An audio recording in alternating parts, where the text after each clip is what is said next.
পেঁয়াজটা ভাজা করব। আমি দেশি মুরগির রোস্ট বানাবো মোরগ পোলাও করার জন্য। এর জন্য আমার আগে পেঁয়াজটা ভাজা করে নিতে হবে। আমি সম্পূর্ণ পেঁয়াজটা দিয়ে দিলাম।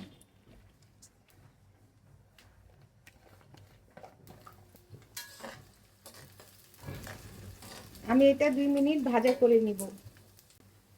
আমার পেঁয়াজটা ভাজা হয়ে গেছে, এখন আমি এটা উঠিয়ে নিব।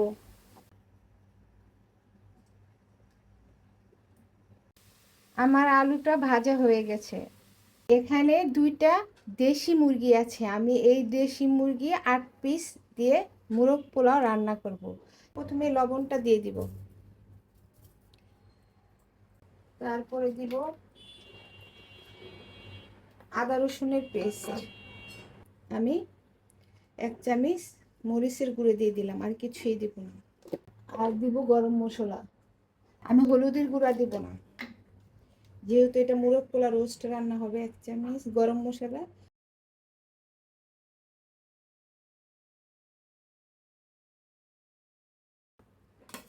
এইভাবে মশলাটা মেখে নিলে গোস্তের ভিতরে মশলাটা ভালো করে মিশে গোস্তটা খুবই টেস্ট লাগবে। আমি এটা ভাজা করে নিব এই তেলায়।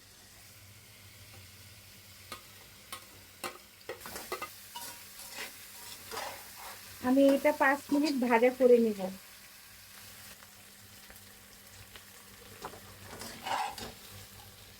আমার গোস্তটা ভাজা ভাজা হয়ে গেছে, এখন আমি গরম পানি দিয়ে দিব।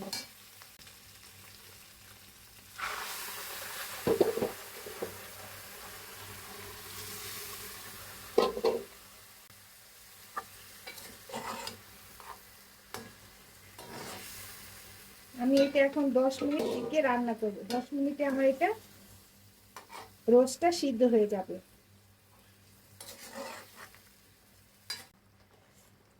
আমি এখন ভেজে রাখা আলুটা দিয়ে দিব। যে পিসটা ভাজা করে রেখেছিলাম সেটাও দিয়ে দিব।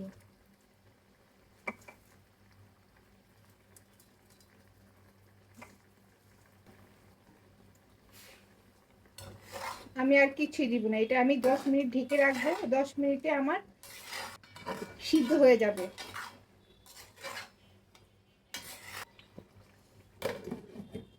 এটা 10 মিনিট ঢেকে দিলাম। 10 মিনিট পর এটা আমার সিদ্ধ হয়ে যাবে, রান্না হয়ে যাবে।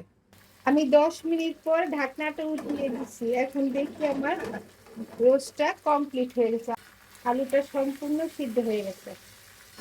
আমি এখন সাদা পোলাও করে এগুলা দিয়ে দিব সাদা পোলাওর সাথে, তাহলে সুন্দর মাশাআল্লাহ মোরগ পোলাও হয়ে যাবে। মাশাআল্লাহ আমার মোরগ পোলাওটা পারফেক্ট হয়েছে। এখন আমি একটু খেয়ে দেখাবো এটা কতটা মজা হয়েছে।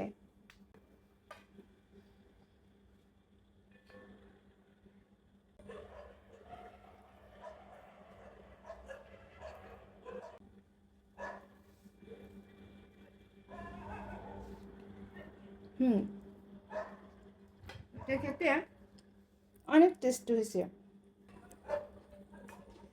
হচ্ছে দেশি মুরগির রোস্ট, খেতে অসাধারণ টেস্টি। এভাবে আপনারা বানিয়ে খাবেন। ঠিক আছে, আল্লাহ হাফেজ।